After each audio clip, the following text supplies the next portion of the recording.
Please stand for the arrival of the procession.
What a magnificent sight. If you could all see what I can see, you would be chuffed to bits. Welcome to this very special occasion, not only for you, for our students, soon to be graduates, but also for the university, and I hope you thoroughly enjoy it. I declare the congregation open.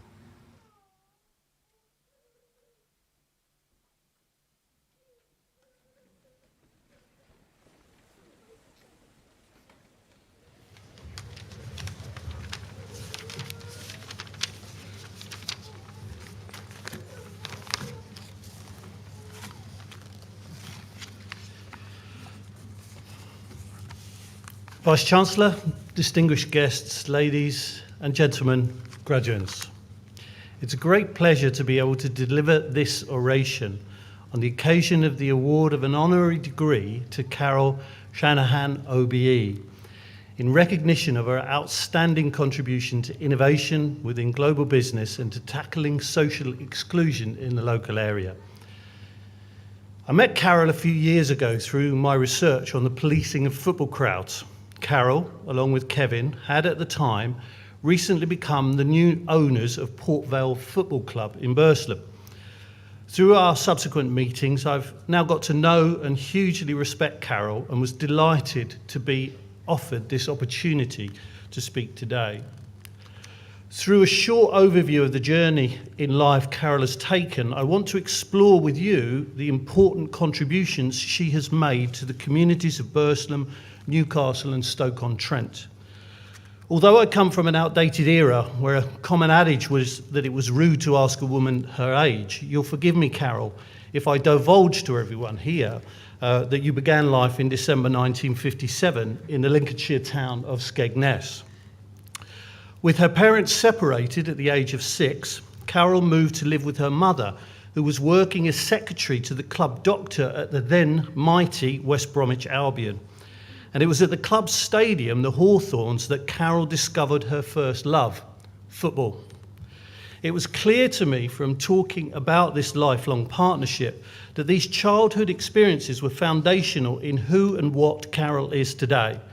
Carol is, for me, first and foremost a football fan, but I sense for her the pleasure was as much about being part of the vibrant cultural life among the communities on the stadium terraces as it was about the players, the game, or indeed the aspiration of reaching the boardroom. Indeed, at a recent cup final, Carol sensibly gave up her tickets in the posh seats at Wembley to go and stand among the fans of the best team in the world, Liverpool Football Club. Being amongst the people singing "You'll Never Walk Alone," that was where Carol found meaning on that day. Not in the boardroom, not even in the distant memories of the perm of Kevin Keegan, but among and of the community. In many ways, Carol's football journey captures for me why she is here today receiving this honorary degree. She began her journey as a tenacious, independently minded young girl, bravely walking herself down to the Hawthorns as a baggy. But when the team were playing away, she could equally be found riding the 79 bus up to Molineux to watch Wolves, or the 74 the other way to watch the Villa.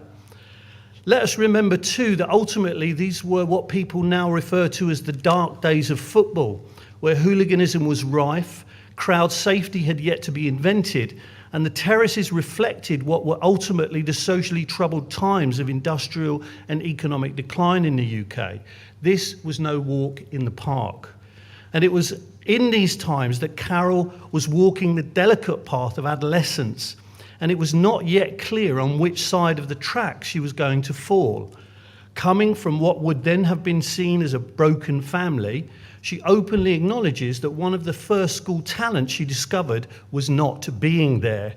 Indeed, she turned truancy into an art form and spent many of her days not in the classroom, but hanging onto the coattails of unknown families, pretending to be with them to sneak in, or as we football fans call it, jib, through the turnstiles into the zoo and other far more exciting places.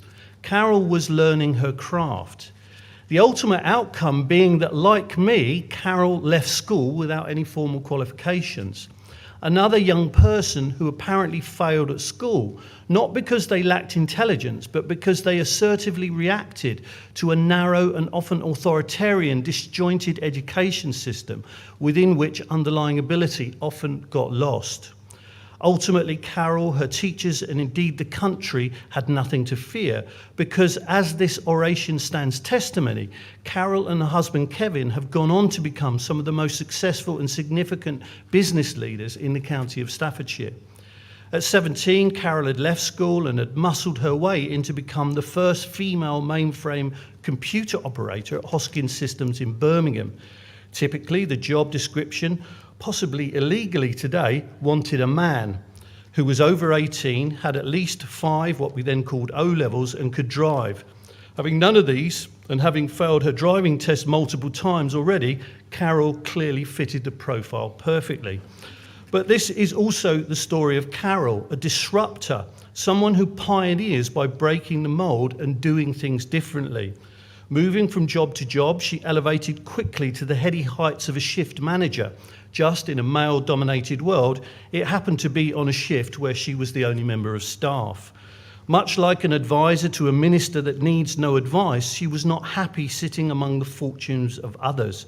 Having met Kevin, they soon struck out into business, and in 1992 established Synectic Solutions, the now highly successful company, turning over upwards of £24 million a year, and with more companies in their portfolio now employing hundreds of staff across their 3 main businesses. When they set out, they set up inside an office in the Brampton, now a museum in Newcastle-under-Lyme, but then it was just the 2 of them in one little room. In a newspaper article, Carol was quoted as once saying that they set up in Newcastle because we knew we were going to grow and would need staff, and at that time the best graduates came from Staffordshire University and Sheffield Hallam, and we weren't willing to go to Sheffield. Well, Carol, while I'm not quite sure what you've got against Sheffield, I'm glad to say you'll now also recognise that some of the best graduates in the world, including yourself, also come from Keele, present company included. But for us, let's reflect on how Carol's words recognise how university, and most importantly our Keele graduates here today, like Carol, are a vital cog in the wheels of economic growth, social change and community regeneration. We as people and as graduates matter. Over the next 20 years, the company outgrew itself and needed to move, and as Carol's always done, she wanted to relocate from the posh seats back to a place of the people, in this case, Burslem, an area that then and still now suffers economically and socially from the industrial decline that began to hit the UK as people like Carol and I were entering this world. But again, this move to Burslem captures so much about the ethos of Carol and her leadership, that it is built foundationally on a commitment to building and sustaining a healthy community of people, both within and beyond the workplace. For her and for Kevin, this has never been merely about them, but about us, the community around them. The move to Burslem was an opportunity to use their growing entrepreneurial success and the influence it afforded as an engine of social good and economic recovery in a place hard hit by industrial decline. With unused space in the new premises, itself a supermarket that had closed and was standing empty and idle as another symbol of the area's decay, they used it to set up a new company, Summit Hospitality, that was built upon an ethos of providing good, healthy food to their workforce. This new venture soon began to start providing a charitable platform of the Hub Foundation. In an area of the city that badly needed support, they soon started work with political leadership in the area to provide free meals to children. These activities have been a lifeline for many hundreds of disadvantaged families in Stoke-on-Trent and were part of a wider initiative to help improve school performance through addressing the basic needs of those who live on the borders of or firmly within poverty. Sometimes the solution to complex social problems can really be that simple. Poverty matters. It was this ethos of being an engine of change to drive the redevelopment of the community forward that led Carol and Kevin to start looking across the car park of their new workplace to Port Vale Football Club. They recognised its centrality to community life in the area and its capacity to add considerable horsepower to the driver of change they had already ignited. At that time, the club was in terminal decline and run by Norman Smurthwaite. I think it would be fair to say that Norman doesn't come from the same philosophical camp as Carol. The violence I observed outside the ground during my research in 2016, ironically following a match against Sheffield United, just one symptom of what was happening to the club under his model of leadership. After several attempts, Carol and Kevin eventually wrestled it from Norman's grip and began its transformation in their own vision. As Carol so powerfully put it when appointed to the chair of the advisory board of the EFL Trust, the charitable arm of the English Football League, I passionately believe in the power of football and football clubs to make a difference in their communities by harnessing their networks and using sport to effect positive change for all. Carol, I couldn't agree more, and there is perhaps no stronger example of that than the opportunity offered by Burslem and Port Vale. Perhaps no surprise then that during the pandemic, Carol was able to bring the different arms of her capacity to bear in providing food parcels and other support to the Burslem and wider Stoke community, or that Port Vale were named the Your Move Community Club of the Year at the 2021 EFL Awards. It was equally wonderful to hear about Carol's award of an OBE in formal recognition of her services to the community in Stoke-on-Trent. It's also no surprise to me that she continues to build her sense of teamwork and community into the way the football club runs, and despite the personal setbacks of the football managerial team this season, will no doubt soon find the club back on track, winding its way up the football leagues to find a natural home in the Championship. For Carol then, winning and success isn't about money, it's about people. It's about community and it's about resilience, leadership and growth through solidarity. That's certainly the message I take from Carol and the one I hope I have been able to communicate to you today. I have every confidence that Carol's vision of rebuilding Port Vale will be realised, and through that empowering the communities of Burslem.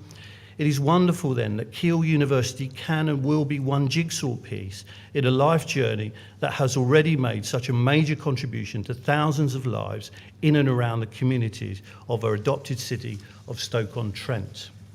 Vice-Chancellor, on behalf of the Senate and in recognition of her outstanding contribution to innovation within global business and contribution to tackling social exclusion in the local area, I present to you Carol Shanahan, OBE, to be admitted to the degree of Doctor of the University honoris causa.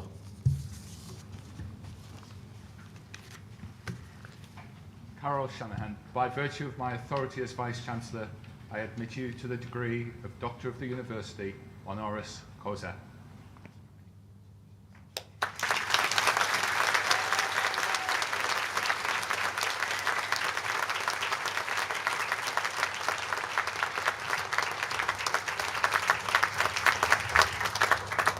Thank you. Usually when I'm told to stand up on my own, I've been naughty, and I was trying to work out what I'd done. Thank you all so much. I can't tell you how much it means to become an honorary doctorate of Keele University, because you might not think it, having seen my academic record, but I really value academia, I really value education, and I can't tell you how envious I am of you guys there who are about to get to become graduates, because you're doing something that I could never do. Because in my oration it says that I left school without any qualifications, and that's right, I did. What it doesn't say is that there were 4 abortive attempts to do GCSEs at 2 schools and 2 colleges. And I'd go to college and I'd become on the national committee of the National Union of Students. I'd organise balls, I'd organise all sorts of things, but I wouldn't do my work. And this happened again and again, and they all kept saying, I'm sorry, Carol, you're not meant for here. And so I did eventually become a computer operator. But there was this lad I fancied, and I did fancy him. And he was going to night class, so he was obviously a bit of brain as well. So I persuaded my mate, and we joined this night class for English. It's in Wednesbury, in West Midlands. Now, I went off the lad. Well, either that or he went off me, and we'll let that bit stay in history. But anyway, suffice to say, it didn't go any further. And so I stopped going. And as luck would have it, at the end of the academic year, the teacher sent my friend to say, tell her to come and sit the exam, and at least sit it. So I thought, well, it can't go wrong, can it? So I went in, it was O-level English, and I got a B. So I didn't even work for it, but I proudly have been showing my O-level in English, and which is why I really, really admire the discipline, the hard work, through the worst of situations that you guys have done to now be sat here today, rightly through your work, earning your degree. And when I say that I value education, when I was asked, we'd moved to Burslem and I was getting involved with the Port Vale Foundation, but I was asked by our MP of the time if I would help, because she was on an all-party parliamentary committee for holiday hunger. And they needed evidence that disadvantaged kids in Stoke-on-Trent suffered during the holidays. They suffer. There is no question they suffer. But there wasn't the evidence. They needed evidence. So would I do it? So I thought, well, Ben, my PA, is in the front row here, and I come with some fairly harebrained schemes to say, Ben, we're going to do this. And I said, Ben, we're going to feed some kids. We're going to feed some kids during the summer, and we're going to write a report. I realised pretty quickly, well, we both did, that actually feeding the kids wasn't hard. We could get food to them, safeguarding these children. These are the most vulnerable children in Stoke-on-Trent. Safeguarding them was the really important thing that we had to do. So we went to local activity providers, we went to Port Vale Foundation, we went to Stoke City Community Trust, the YMCA, we went all over the city to get people to work with us so that we could ensure that those children were not only fed, but that they were safe. And we wrote the report and we submitted the report. But what I knew then is that social change had to happen. It had to. We can't have kids in our cities living like a lot of the kids are in Stoke-on-Trent. But I knew that programmes like Ben and I had done for that year weren't enough. They were going to feed those children for that summer, and that would be fine. That would be great. Those kids would benefit from it. But if you want to make social change, if you want this world to be different, it has to have academic rigour, she says with her 1.0 level. And so I knew that I had to do that. And it was at the same time as the Keele Institute for Social Inclusion began. And I came to its opening and I felt at home. And I just felt, yeah, you people have the same values as me, you have the same aims as me, but you know how to do it in a way that I can't. Because I can't do research papers, I can't do the work that needed to be done. And so that's where the relationship with Keele began. And everything that we've done, everything that we do, works with academic rigour. And that's why you guys today, you are so important. I know there's 3 pillars in Keele. There's the health side. Health's really important. We need our societies to be healthy. Really, really important, and you do it really well. There's the natural sciences. We need the environment to be right, and all the work that you're doing here. And last night at the Vice-Chancellor's dinner, the Chancellor got very excited about wind turbines, and I get that. He was very excited about wind turbines, and they are really, really important. But what you guys in social sciences do is about people, and that's the most important thing. For everybody in this society to be seen, to be heard, to be valued. The fact that we moved into Burslem, and since in the last 20, 30 years, Burslem has lost tens of thousands of jobs. Tens of thousands. If you look at how many people are in here today and multiply that by 20,000, that's how many people have lost jobs. And they won't all have found new ones. Because the pottery industry has gone, the coal mines have gone, the steel industry has gone. Stoke-on-Trent, like most post-industrial areas, has changed radically. And you guys, you are going to change this world, because when you go out to do the work that you've trained to do, that you've learnt about, you will provide that academic rigour that we need. And so it is really, really important. And today, you are going to reach a stage in your journey where you have come to the end of this part of your studies. You are not at the end of your work. And I hope that you are not at the end of your relationship with Keele, because Keele and the research that it does into this area, between you, between Keele, between me, between the work that we do, that's how this world gets changed, and it gets changed for the better. Today, I wanted to say something really pithy and funny at the end, and I look for what can I say that somebody else has said which will be, really hit home with you guys. And then I realised I didn't need to do that, because because you chose the subjects that you chose, you've worked as hard as you've worked, you've achieved what you've achieved, you're on the journey to change the world, and I'm with you all the way. Well done. And up the veil.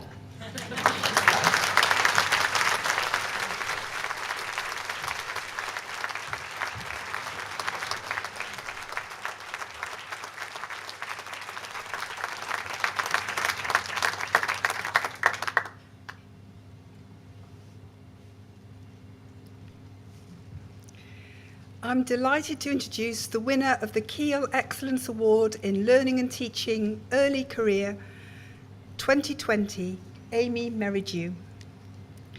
The Keele Excellence Awards celebrate excellence, innovation, and outstanding contributions from staff who inspire learners and colleagues.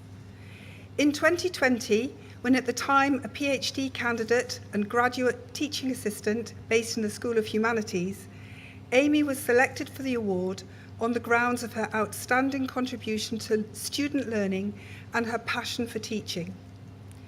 Amy has since gone on to work at the university's Institute for Innovation and Teaching Excellence, KITE, where she is a highly valued member of the team.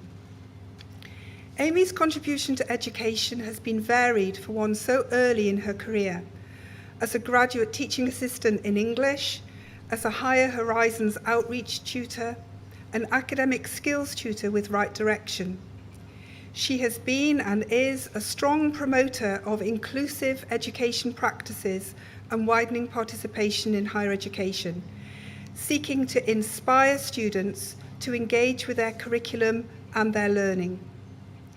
She has regularly had outstanding feedback from students who describe the positive impact she's had on their learning.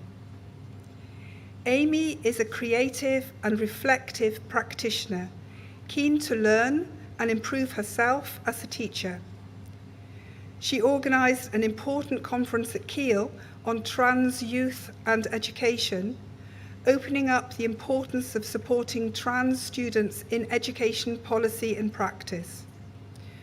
Through this and other work, Amy has had an inspirational impact on colleagues across the university and beyond, and has led important changes in educational practice with respect to inclusivity and student engagement. She is well deserving of this award. Vice-Chancellor, I present to you Amy Merridew, recipient of the Keele University Early Career Award for 2020.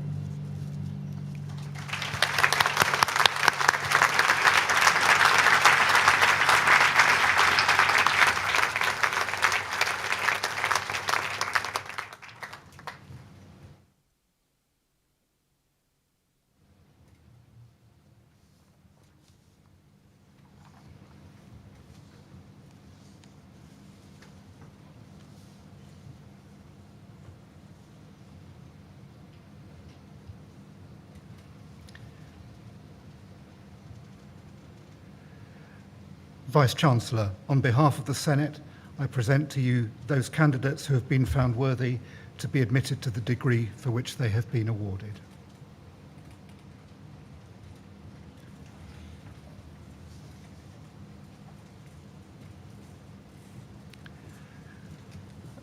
And as our graduands begin to come forward, can I remind you, please, to pause at this point on the podium up here. There's a marked spot where there's an opportunity to have your photograph taken in the best place. Thank you.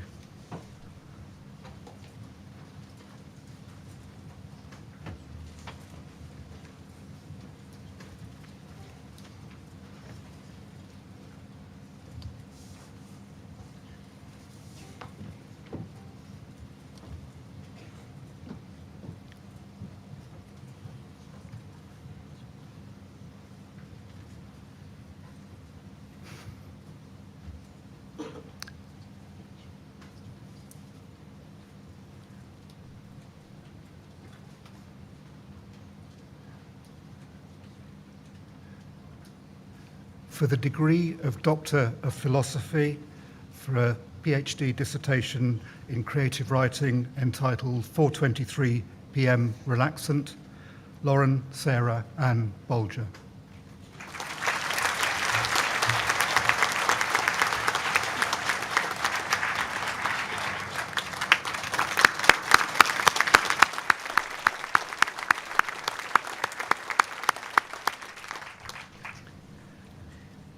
For a dissertation entitled Beyond the Five Towns, a re-evaluation of Arnold Bennett, Hannah Louise Scragg.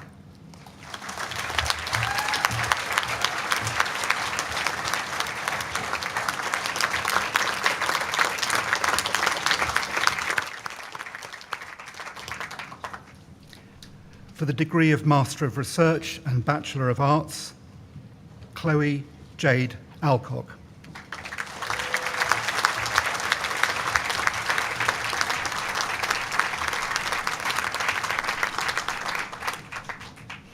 Danielle June Frida Dennis.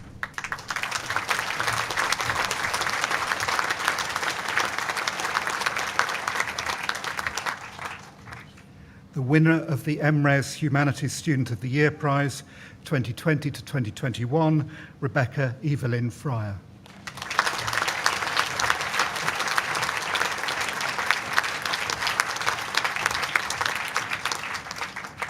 Jennifer Elizabeth Minchell.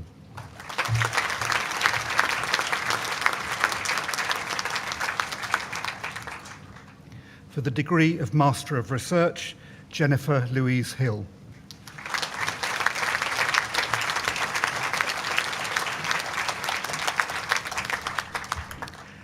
Abby Scarlett May Sheward.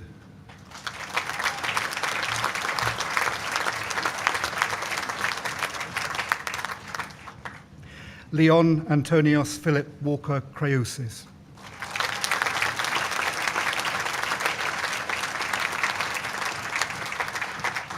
Connor James Marshall Wielden.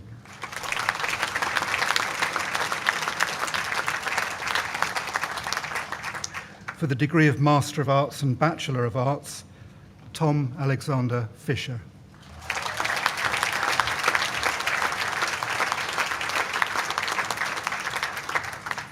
The winner of the Award for Outstanding Performance in a Film Studies Dissertation, 2019-20, Ethan Connor Asplin.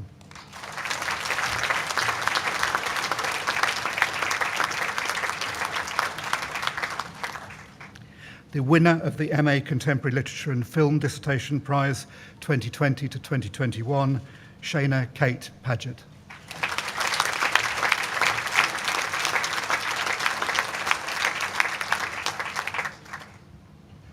Phoebe Phillips.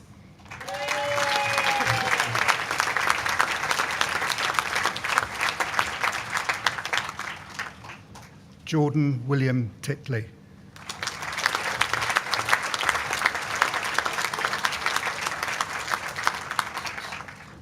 Joshua Timothy John Towers.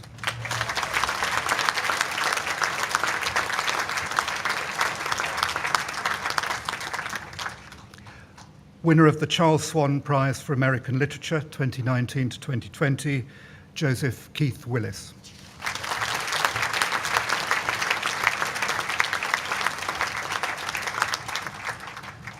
For the degree of Master of Arts, Ishmael Olatokunbo Agoro.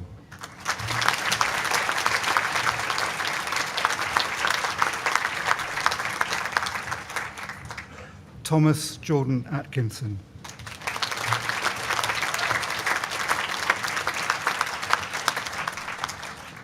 Mary Patricia Blenkarn.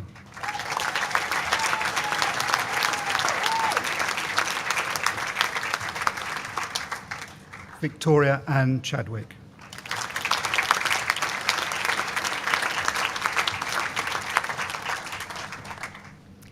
Ashley Ellen Elizabeth Coffey.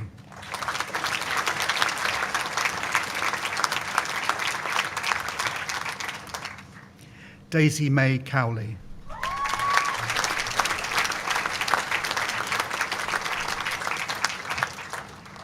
Matthew Lawrence Davis.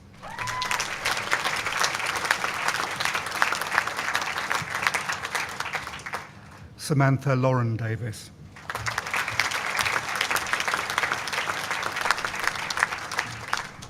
Victoria Elizabeth Dunn.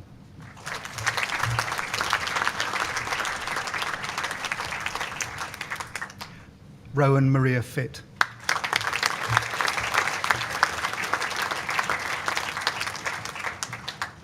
Gabriella Cavell Avilon Gay.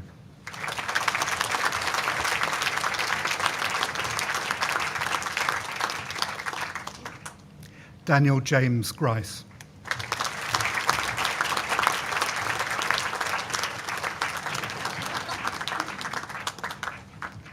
Nathaniel Edward Hall.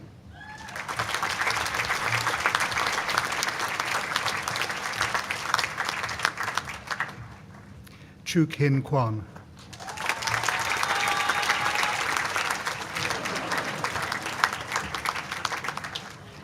David William Lee.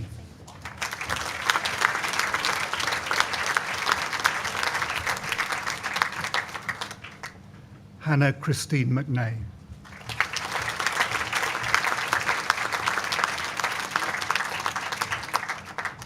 June Valerie Palmer.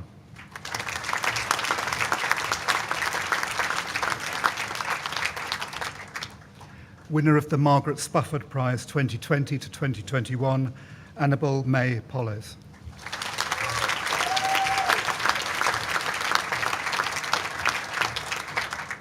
Catherine Sarah Rush.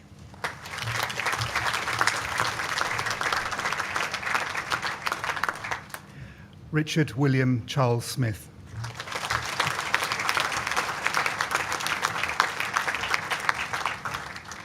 Dominica Louise Smithies.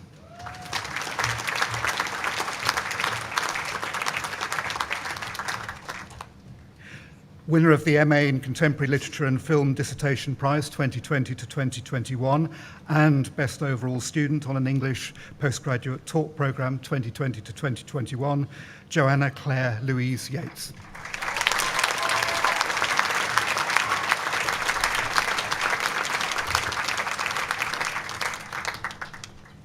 Katie Barnes.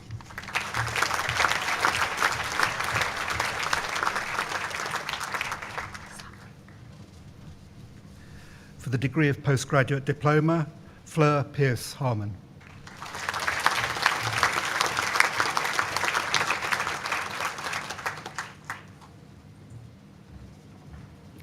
For the degree of postgraduate certificate, Maisie Chorner Bowers.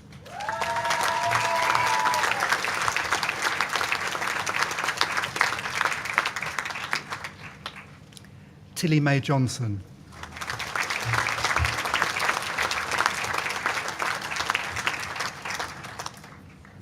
For the degree of Bachelor of Arts, Sama Abed.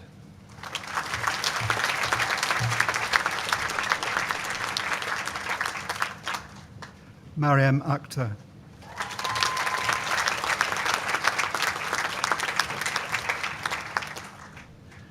Adriana del Carmen Amor.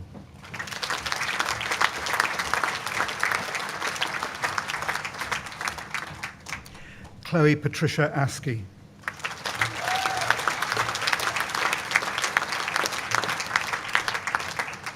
Lauren Bagley.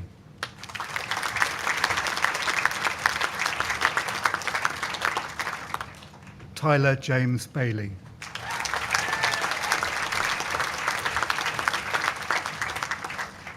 Declan John Michael Ball.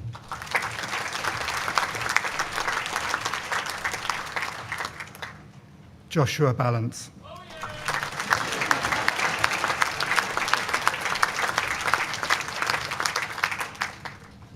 Luke Barnett.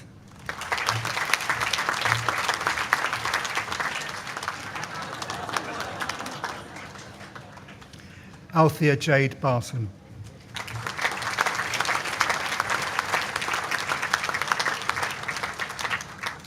Natalia Barton.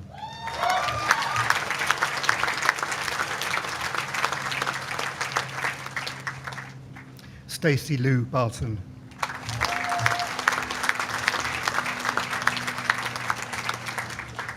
Natasha Baskerville.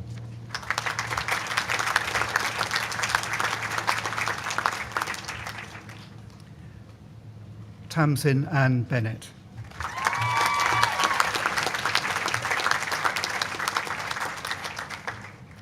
Emma Louise Betts.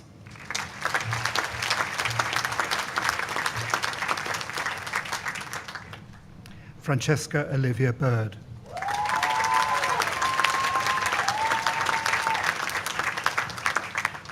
Rachel Allison Bowman.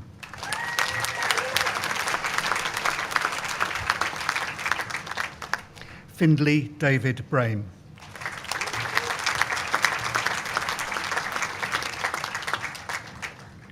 Courtney Jane Bridgewood.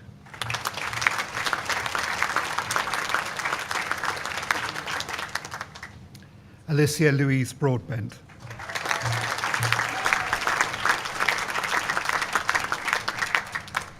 Jacob Brown.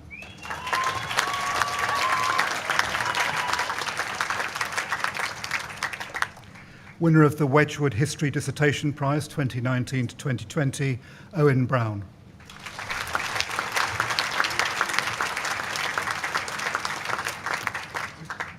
Paige Hope Brown.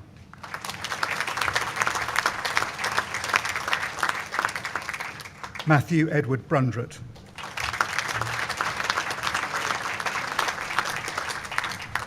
Louise Ann Bunting.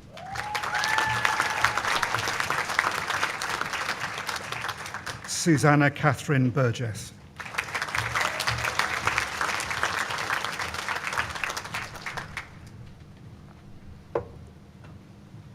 Winner of the Ray Johnson Prize for an Outstanding Media Project 2020 to 2021, Matthew Ronald Burns.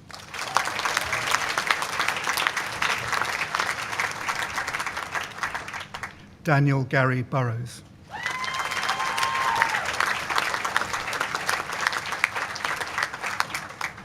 Liam Thomas Byatt.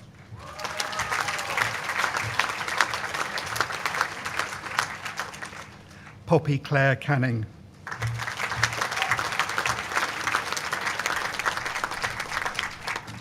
Charlotte Laura Carter.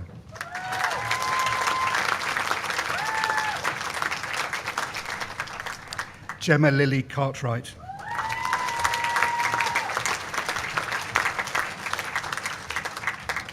Winner of the Munro Carrigan Prize in Early Modern and Contemporary Literature 2019 to 2020, Anil Chahal.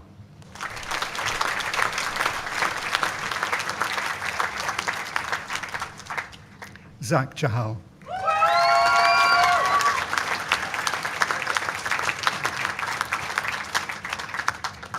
Hon Chu Chan.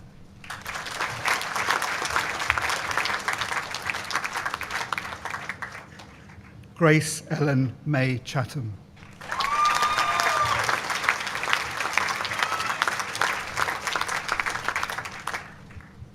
Ikra Chowdhury.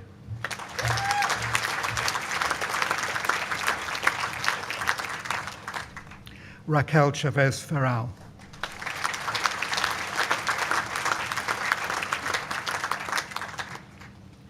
Lewis Checkley.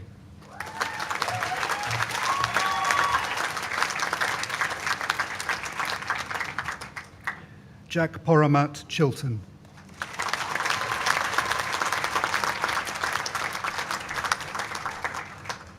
Vituchan Chivananthan.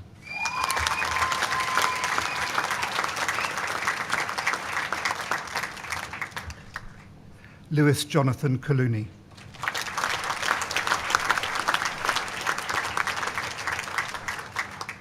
Jacob Luke Caleb Cook.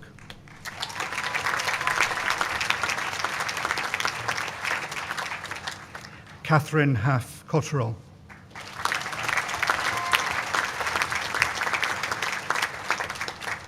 Harriet Mary Cox.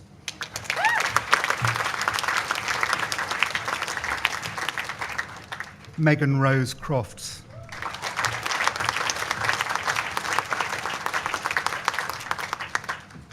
Sophie Lydia Crust.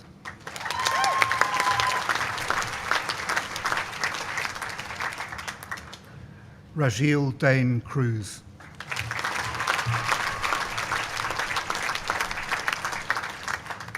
Amy Lara Curtis.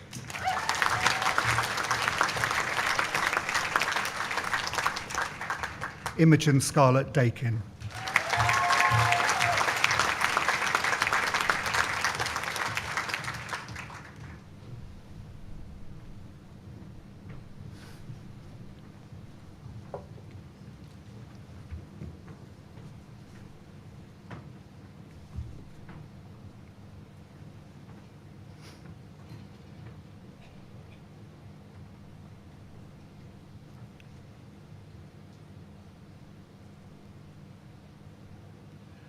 May I ask the students that have just been conferred to stand?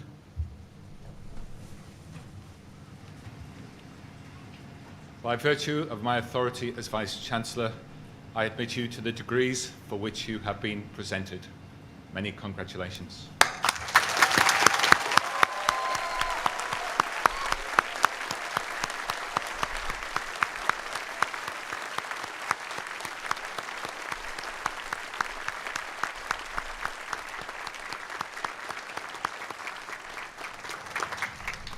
Please be seated.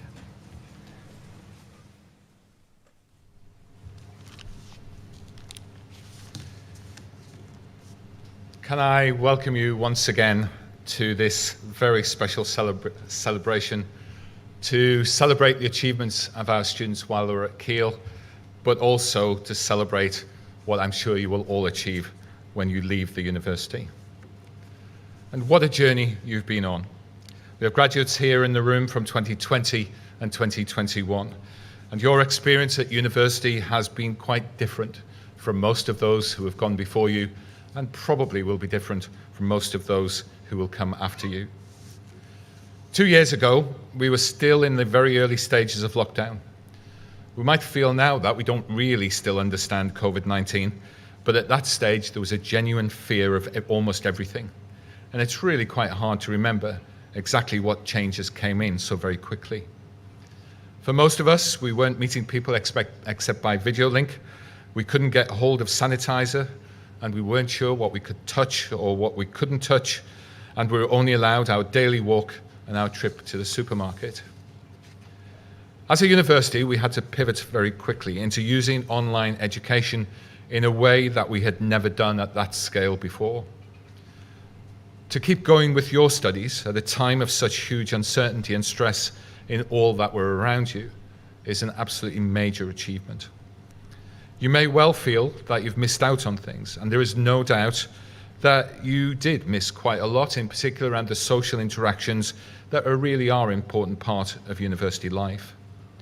But I'd like you to remember that you've also learnt a lot from the experience that you've had, and you do have a real chance to stand out from the crowd.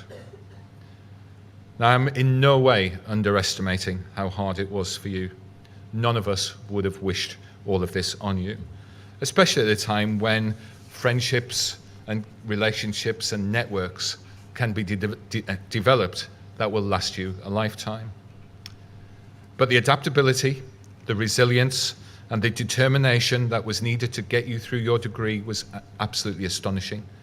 And in a life when all of those things will be needed, you've been there, you've done it, you've got the t-shirt. And when things get tough, just remember what you have shown yourself to be capable of. I also hope that you recognize the efforts that the staff at Keele have exerted in order to help you through your degree. They also had to change very quickly during COVID, and were often coping with very difficult domestic situations while quickly and dramatically changing the way that education was being delivered. Our educators continue to receive national recognition in all sorts of ways, and I'm certainly very pleased that we've once again performed exceptionally well in the National Student Survey. I'm very proud indeed of our staff and the way that they coped with this, and I suspect, and I can be pretty sure, that you do too. This is also reflected in the progress that the university has maintained during the last few years. The opening of the new Harper Keele Vet School with the first students in 2020 and a new building in 2021 is a huge step forward for Keele. And the development of an energy park with wind turbines and 12,500 solar panels is important not just to the university because it will produce over 50% of our electricity, but also to society more broadly as part of the fight towards a net zero economy.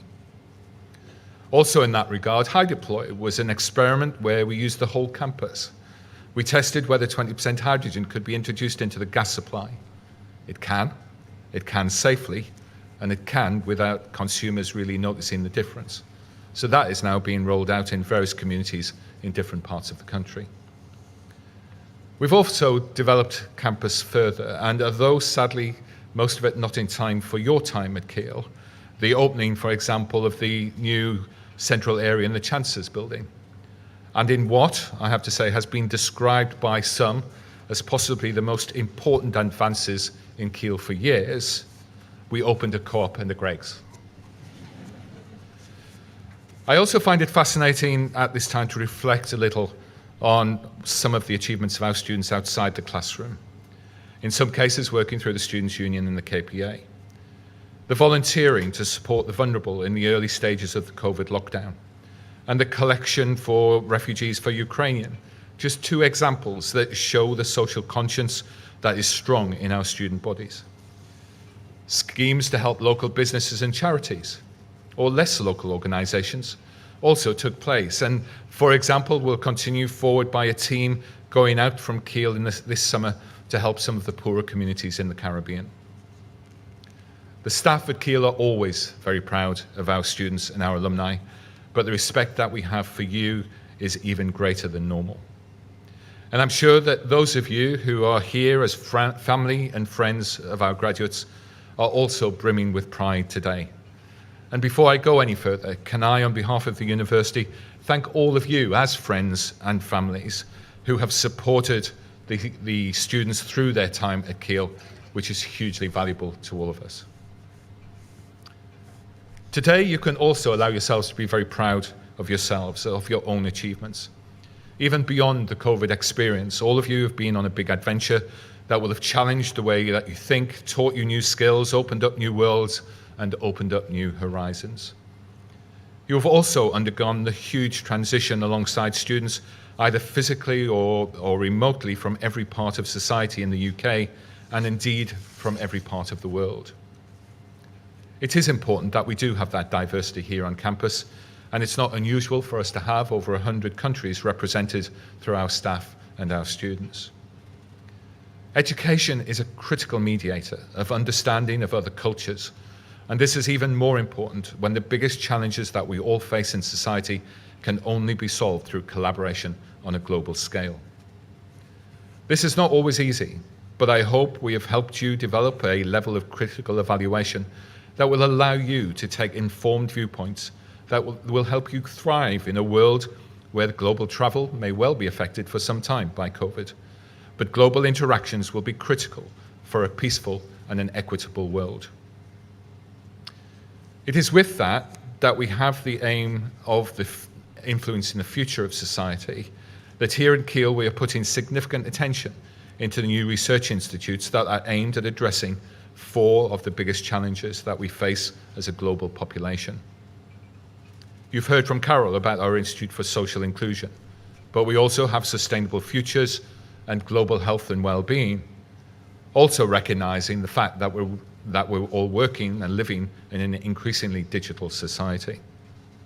We have literally hundreds of staff performing leading research in these areas, and we do expect those institutes to have a real impact.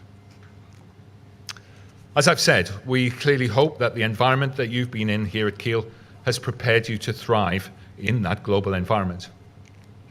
This background will help you play a part in meeting those big challenges and taking the opportunities that they present, with a confidence that you are continuing the tradition of Keele students having a genuine impact on society. This may be through your professional lives that you undertake, or through the way that you live your lives at a personal level. Looking after your own health, reducing the adverse effects that you have on our planet, and showing respect and concern for those in less privileged positions than yourselves are all important parts of being players in a forward-looking and civilized society. The months and years ahead might well challenge some of these core beliefs, but the working together with others and the providing support to one another that has got you through your degree programs and the challenges that you've already faced in the last couple of years, that will provide that framework for success. That mutual support between students and between staff and students is often quoted as one of the biggest things that makes Keele quite different from other universities. So you can be assured that you are well prepared. The Keele difference also relates to the original educational concepts that are associated with being a strong anchor institution. That anchor in the region, and being a university that believes in an education that prepares our students with a breadth of knowledge and a set of skills that will allow you to thrive in a very complex and uncertain world. It's important that we've provided you with an education that not only makes you experts in your chosen subjects, but it gives you a range of experiences and skills that will make you very attractive for employers throughout your career. You've experienced a rate of change that feels unusual, but it's likely that that will become the norm. And these skills that have seen you through the last couple of years will make you adaptable to those challenges. Getting information isn't a problem anymore. It's what we do with that information that is the skillful bit. And we've taught you some of that. We've already seen how much society has been influenced by artificial intelligence and automation, and this will change the employment landscape dramatically in your lifetime. In 20 years, many of you may well be doing jobs that haven't even been invented yet. So contrary to opinion in some parts of government, universities are not just here to train you for your first job. We're here to teach you the skills to be adaptable to the world as you will find it right throughout your lifetime. The ability to analyze complex problems, the ability to continue learning new approaches, the ability to work with a variety of people with different skills and abilities and from different cultures, the confidence to address the unknown and to solve problems. And you can do that whenever they occur. These are all things that you have learned, and they will stand you in good stead as you go forward in your lives. So when situations change enormously, the value of a university education is to put you in a position where you can adapt to these changes and thrive in a modern society as you find it. The world will continue to change, but as graduates, you've developed those skills to help thrive in it. But it does also mean that you have to have a personal commitment to continuing to learn throughout your life. For some of you, today may well mark the end of your formal education, but it cannot be the end of your learning process. Sometimes it will be tough, but you should have the confidence that the skills that you've learned here will put you in a good place, whatever you are faced with. This is a university that we hope you will continue to be proud to be associated with, and that you'll continue to think of as part of your personal future. You now join over 80,000 Keele alumni in all corners of the globe. Alumni demonstrate great value to each other and to the next generation of students through their networks, and it links back to Keele. So please do therefore keep in touch. Make sure we've got your contact details and sign up for the Alumni Association. Come back to visit us and think about how you might want to give back your experiences to future student groups. And you won't be surprised to hear me say that we hope that at least a few of you get very, very, very rich. And when you do, please remember which university you came to. But seriously, your time and your experience are also hugely valuable to us, and you may well feel that you want to partner with us on various projects in the future. So that's it. You've made it. You've had to wait a little while to celebrate it, but now you have a qualification that cannot be taken away from you. One that people will respect the world over, and that will open doors and opportunities for you. But you now need to make that work for you. You can afford to be ambitious. Indeed, you owe it to yourself to be ambitious. It will be tough sometimes, but if you don't stretch yourself and reach for what you really, really want, you will always, always regret it. I hope you, our next generation of graduates, will have seen yourselves as part of a thriving university that has valued your presence, and that now you can go out there and really make a difference. So with that, can I, on behalf of Keele University, give you, our newest graduates, our heartiest congratulations, and wish you all good health, great happiness, and enormous success in everything that you now do. Thank you.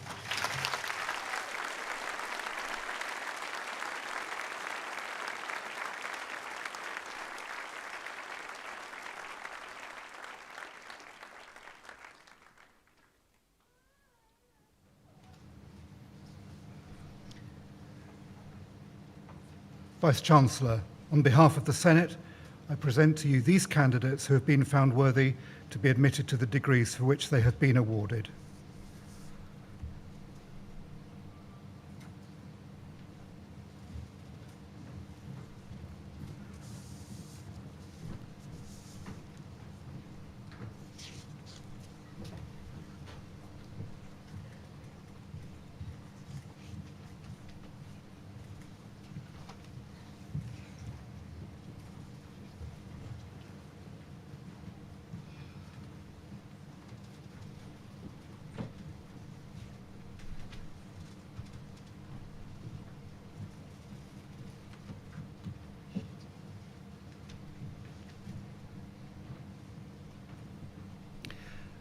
Megan Katie Davenport.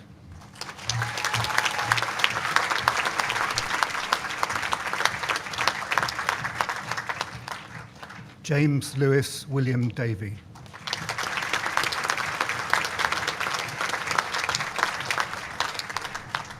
Liam Davis.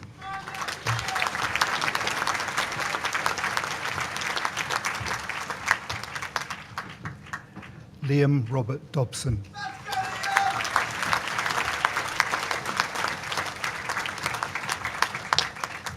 Lily Hannah Douglas.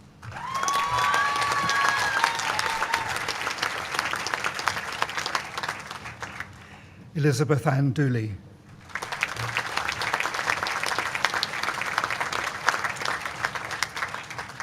Joseph Alexander Edge.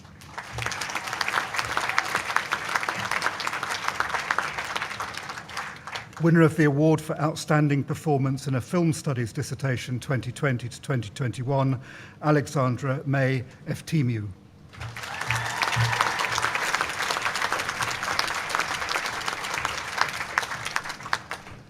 Omnia Salaheldin Ragai Ilashmawi.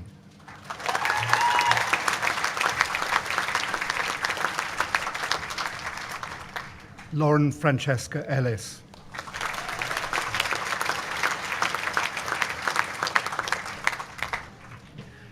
Shona Isabel Elric.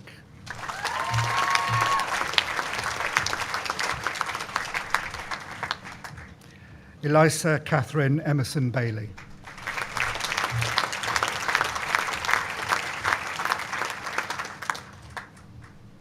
Claire Helena Evans.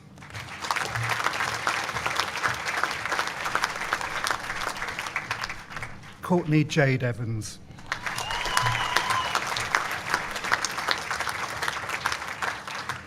Kynan James Facey.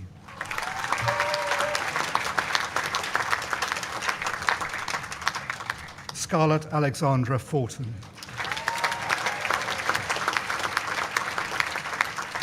Margaret Jacqueline Fradley.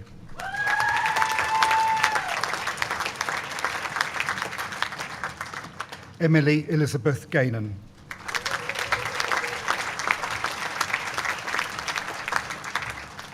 Winner of the Laura Mulvey Prize for Outstanding Dissertation in Media Communications and Culture 2020 to 2021, Eleanor K. Gibb.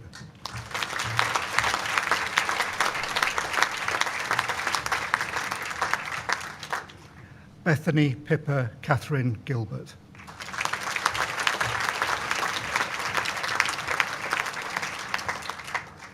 Erez Jacob Goldenberg.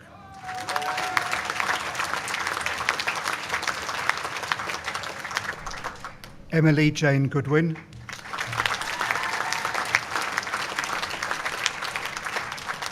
Jessica Mary Goodwin.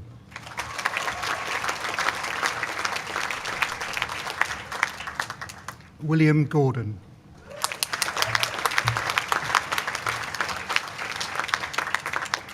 Stephanie Joanne Griffin.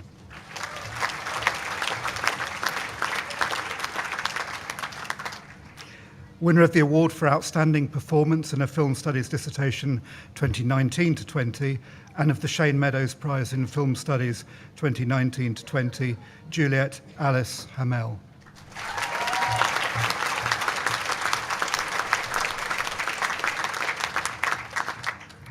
Madeleine Emily Janet Hannah.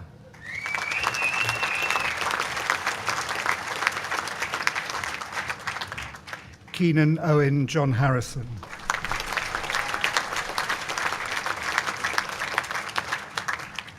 Kieran Sean Hawkins.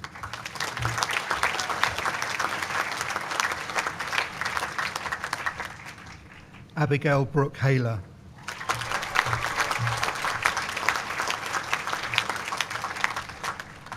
Winner of the Charles Swan Prize for American Literature 2020 to 2021, and of the Munro Carrigan Prize in Early Modern and Contemporary Literature 2020 to 2021, Athena Tamsin Heavey.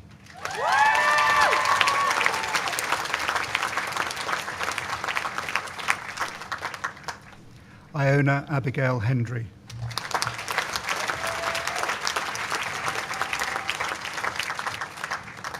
Madeline Emily Hendy.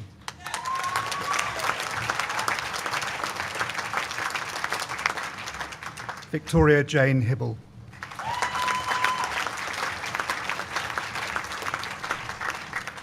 Kieran James Padraig Hill.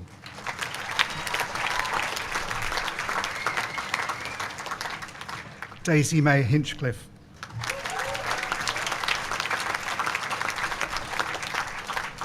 Chloe Jade Hinks.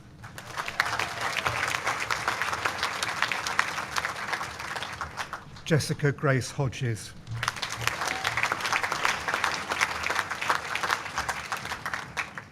Benjamin David Holmes.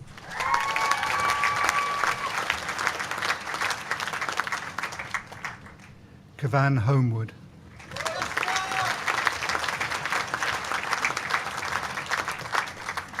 Chloe Louise Hopkinson.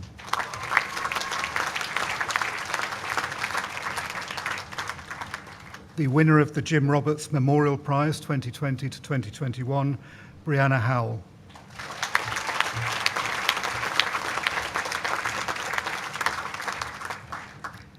The winner of the Ray Johnson Prize for an Outstanding Media Project 2019 to 20, and of the Ken Loach Prize for Outstanding Student in Media Communications and Culture 2019 to 20, Matthew Hubble.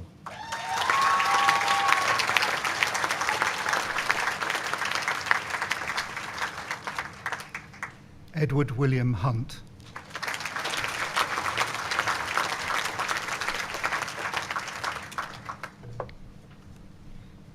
Connor James Herford.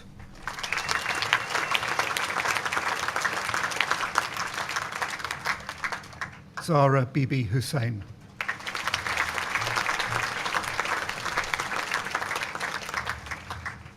James Alexander Gordon Highland.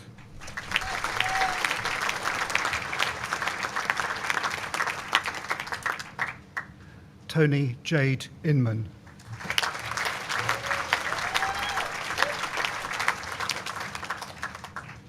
Yahan Ishraqe.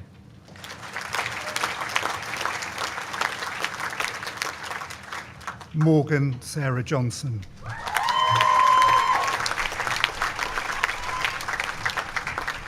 Nathan Albert Jolly.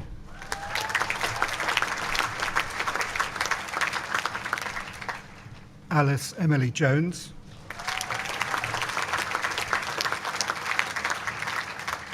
Eleanor Monica Jones.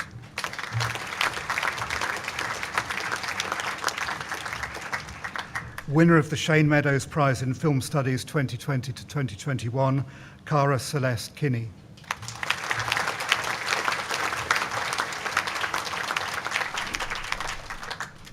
Holly Andrea Koumaides.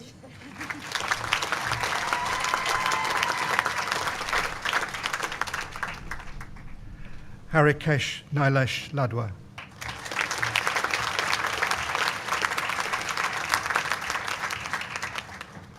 The winner of the Marjorie Cruikshank Local History Prize 2020 to 2021, and of the Wedgwood History Dissertation Prize 2020 to 21, and of the Adams Prize for American History 2020 to 2021, Eve Ellen Lang.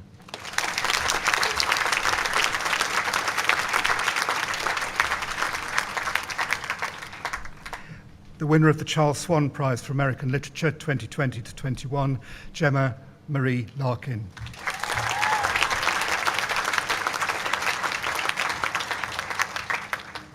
Georgina Hannah Last.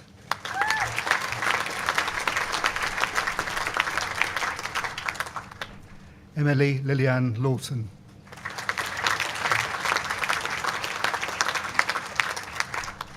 Alexandra Leach.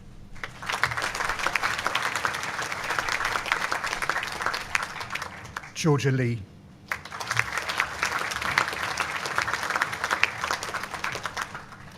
Amy Ann Leftwich.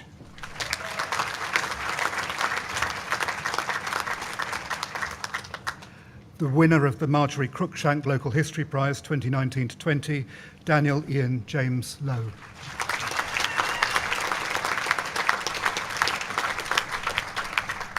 Thomas James Mansbridge.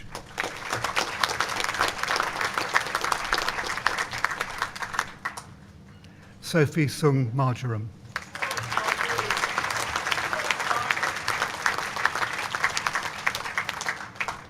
Katie Marshall.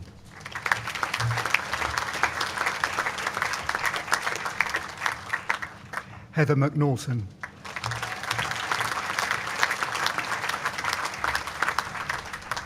Larissa Rose Melia.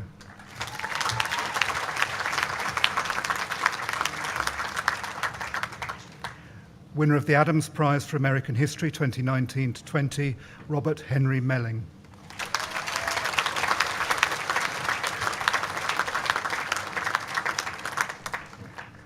Madeira Mirza.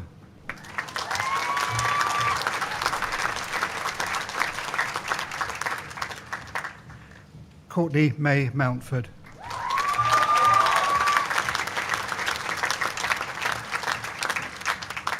Sarah Rose Murty.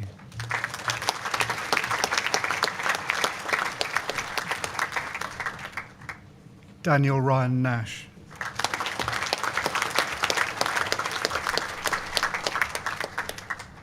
Cara Ann Jade Nelson.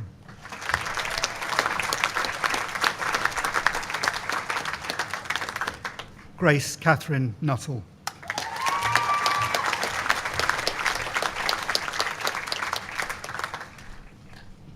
Andre Paul O'Garrow.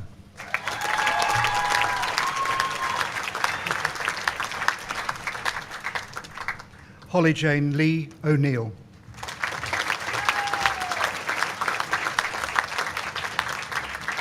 Rosemary Ann Ogden.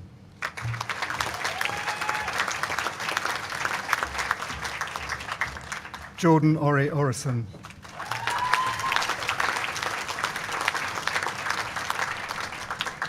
Harry Orr.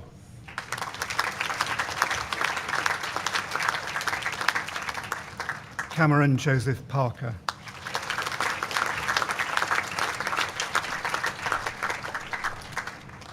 Lucy Patterson.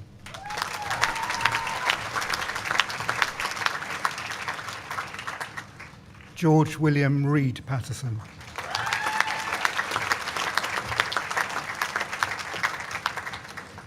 Katie Payne.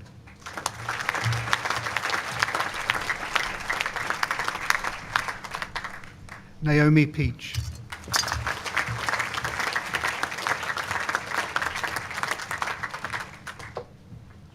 The winner of the Wedgwood History Dissertation Prize 2020 to 2021 and of the Adams Prize for American History 2020 to 2021, Daniel Edward Pearson.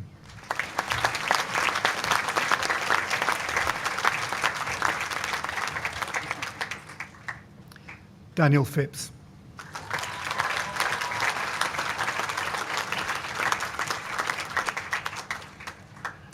Man Jing Zoe Fu.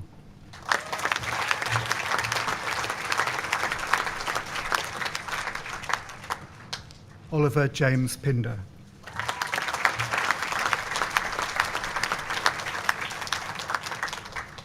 Matthew Rees Pollock.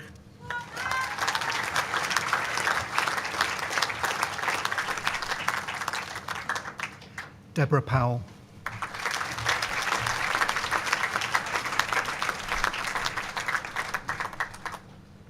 Sarah Skippen Powell.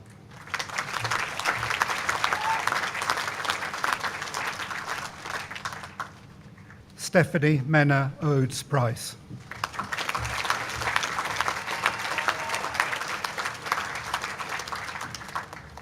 Aisha Ramzan.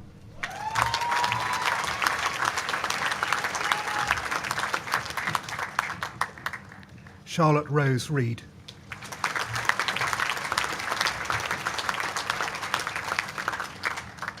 Agnes Eleanor Richards.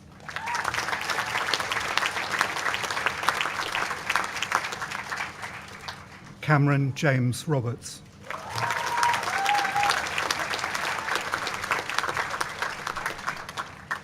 Francis Thomas Robinson.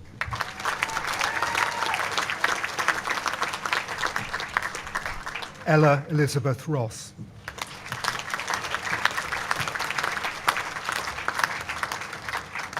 Adele Lee Roundtree.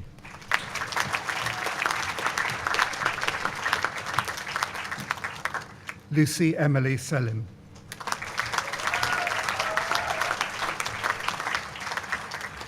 Amelia Shackleston.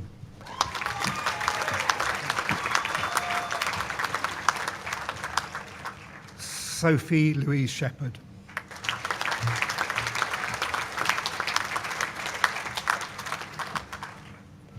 Robert Siagi.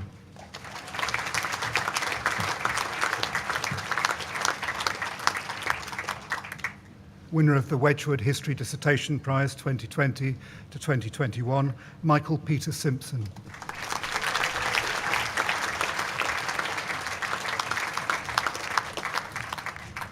Harry Sinclair.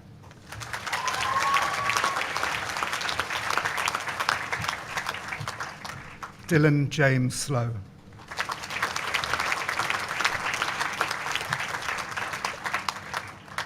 Ailsa Joanne Smith.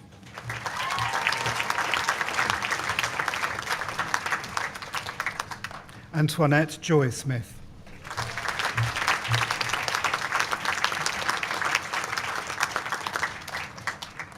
Ben Smith.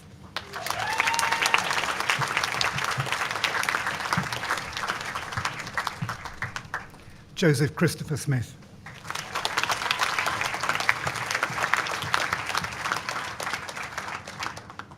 Bethany Ann Jessica Squires.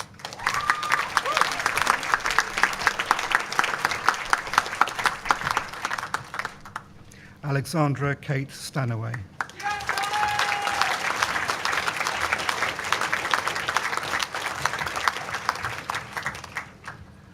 Daniel Charles Stockting.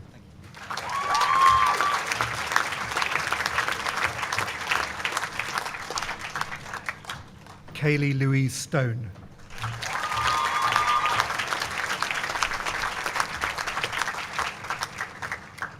Piapat Sujiwaradom.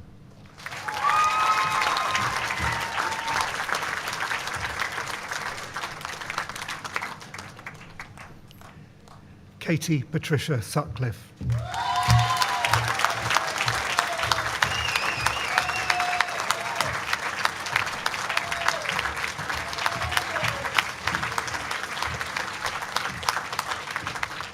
Caitlin Elizabeth Taylor.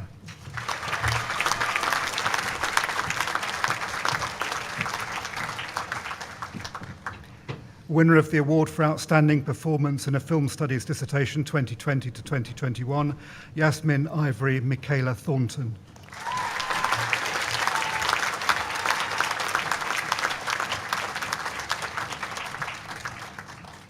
Liam Peter Tomlinson.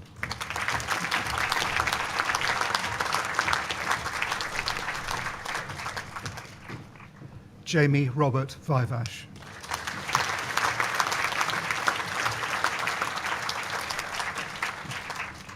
Megan Vaudry.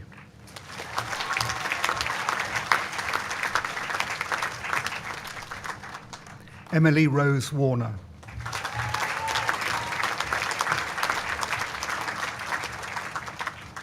James Stanley Warren.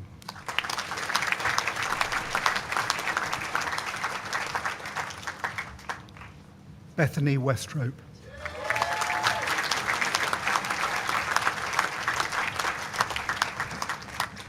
Eric Joseph Sterling Williams.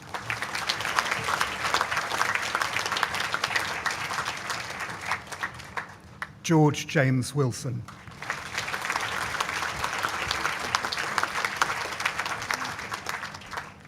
Sarah Jane Winchester.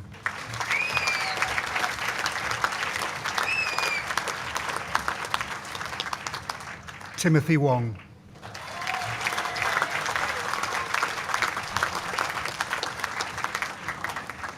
Marcus Wood.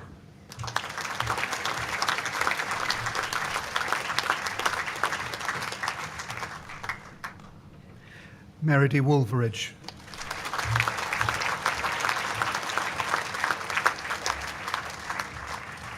Benjamin Daniel Workman.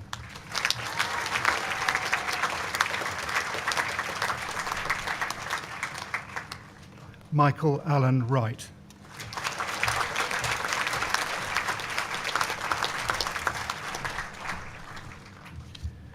Lucy Yuyung.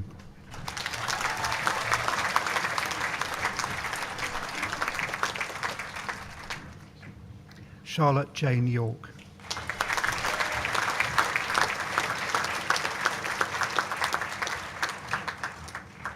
Anya K. Zylstra.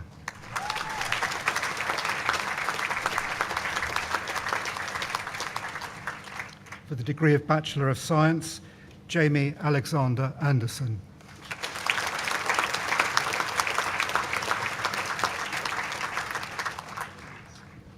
Anastasia Kyriaki Emily Perdicki.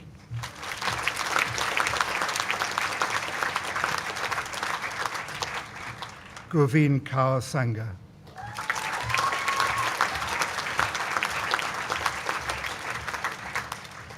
Brandon Simon Temple.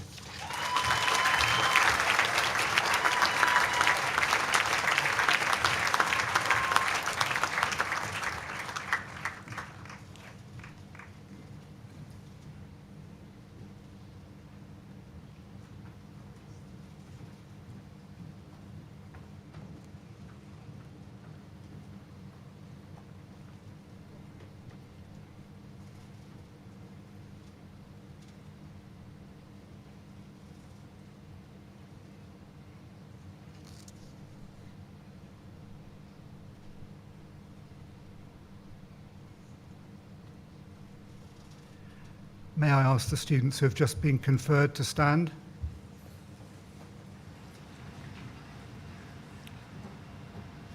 By virtue of my authority as Vice-Chancellor, I admit you to the degrees for which you have been presented. Many congratulations.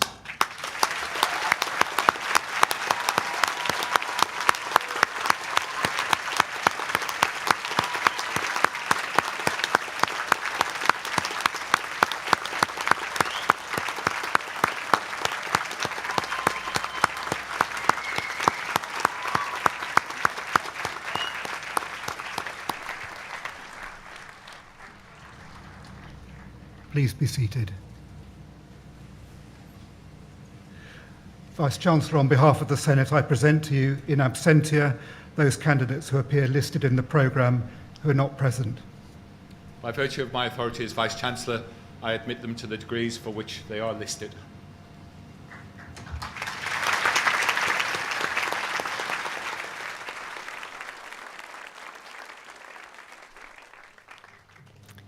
Let us give thanks on this special day in a moment of reflection or prayer according to your practice or belief. We give thanks for our university and recommit ourselves to its mission, that the tasks of education and research may continue to be carried out with integrity. We give thanks for the vision of our founding principal, Lord Lindsay, who directed that Keele exist for the pursuit of truth in the company of friends. The university's foundation also drew on the historic motto of the Sneed family, to thank God for all. May that spirit of friendship and thankfulness continue to be fostered by all at Keele. We give thanks for our graduates as they conclude this stage of their education. May their skills and qualifications be used for good in their communities and beyond. We give thanks for all staff who have taught and supported them in their learning. May they know the lasting impact their work has had and the change they have enacted in the lives of our graduates. We give thanks for the families and friends present here and around the world. Let us acknowledge with gratitude the love, care and encouragement that they have given and continue to show towards our students. May we look forward to the future with hope, that the successes of this university and its graduates will continue to grow, that the gifts we celebrate today may be used fruitfully, that the world may become a better place. May I invite you all to stand.